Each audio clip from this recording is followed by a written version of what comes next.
Hi, this is Nina with Nina Ross Business Solutions. Let's discuss how to apply for the EIDL disaster loan and what you should do if your application is rejected. Please know that the EIDL funds come directly from the U.S. Treasury Department. Apply directly to SBA's Disaster Assistance Program at disasterloan.sba.gov. There is no cost to apply for this loan, and there is no obligation to take the loan if it's offered to you. The maximum unsecured loan amount for the EIDL loan is $25,000. Eligible businesses include small businesses, small agricultural co-ops, small aquacultural businesses, and most private nonprofit organizations. Your business must have been directly affected by the disaster. Businesses that offer services directly related to the businesses in the declaration, or other businesses indirectly related to the industry that is likely to be harmed by losses in their community. The criteria for loan approval includes an acceptable credit history, the ability to repay the SBA loan, and further eligibility requirements, including your business being located as in physically present within the declared disaster area, have suffered or are likely to suffer substantial economic injury as a result of the disaster. You must be an independently owned and operated business, do not have credit available elsewhere. The size of the application alone without affiliates must not exceed the size standard for the industry in which the applicant is primarily engaged. The size of the applicant combined with its affiliates must not exceed the size standard designated for either the primary industry of the applicant alone or the primary industry of the applicant and its affiliates, whichever is higher. Your business can borrow up to $2 million. Small businesses would have an interest rate of 3.75%, while most private nonprofits will have an interest rate of 2.75%, with payment terms up to 30 years. Eligibility is based on the size, type of business, and financial resources. You can use the loan funds for fixed debt like rent, payroll, accounts payable, and some bills that could have been paid had the disaster not occurred. There are many types of small businesses that can apply for an EIDL loan. Some include restaurants, retailers, hotels, manufacturers, owners of rental property, and wholesalers. You must have a physical presence in the declared disaster area. Physical presence equals tangible and significant.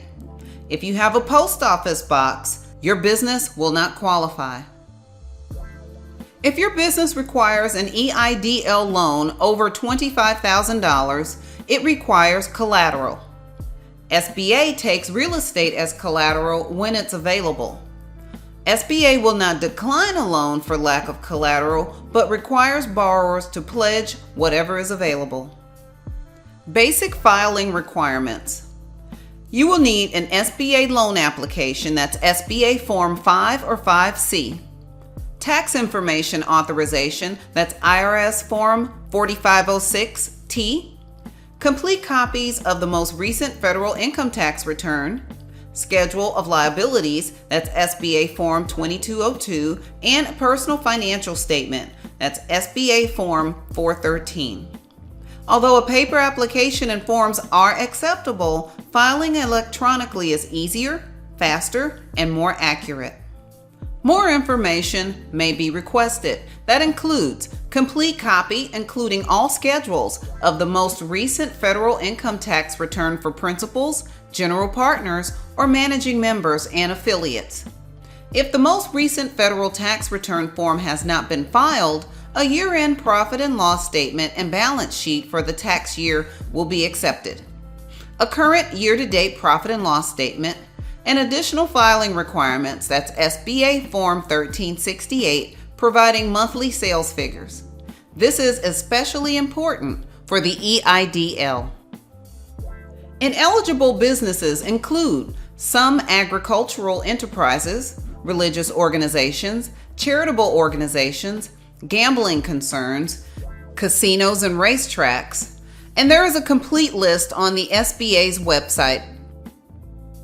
Ineligible uses of the loan include paying dividends and bonuses, disbursements to owners except when directly related to performance of services, repayment of stockholders' principal loans except when the funds were injected on an interim basis because of the disaster and non-repayment would cause undue hardship to the stockholder or principal, expansion of facilities or acquisition of fixed assets, repair or replacement of physical damages, refinancing long-term debt, paying down or paying off loans provided or owned by another federal agency, payment of any part of a direct federal debt including SBA loans, except IRS obligations, relocation, and again, for a full list of ineligible uses of the loan, please visit the SBA website. You can apply for the EIDL via the SBA.gov website or by paper. The SBA strongly suggests that once you are registered, you download and or print out your application, familiarize yourself with what is needed, do it manually, and then submit the information online. Because at the end of the day, they want you to have a complete application up front. If the application is incomplete, it will be set aside. You will be notified what is missing, but you will fall back in the queue. If more funds are needed, applicants can submit supporting documents and a request for an increase. If less funds are needed, applicants can request a reduction in the loan amount. If your loan is denied, the applicant will be given up to 6 months in which to provide new information and submit a written request for reconsideration. Do not second guess the process and ignore the credit elsewhere statement. For Phase 1 processing, only losses of 6 months or less are eligible for the more expedited type of loan processing. Make sure you provide a specific loan amount on the application as an additional note. Make sure you request a specific loan amount. Input this into the comment section.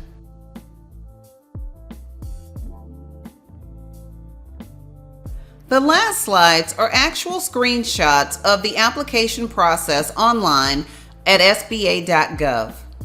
Please be sure to print out the application, complete all the information on the printed form before you log in and apply online. And if you have any questions about the application process, please leave them in the comment section below. And if I can't help you, please call the SBA's Customer Service Center at 1-800-659-2955 or visit their website at www.disasterloan.sba.gov. Thanks for watching.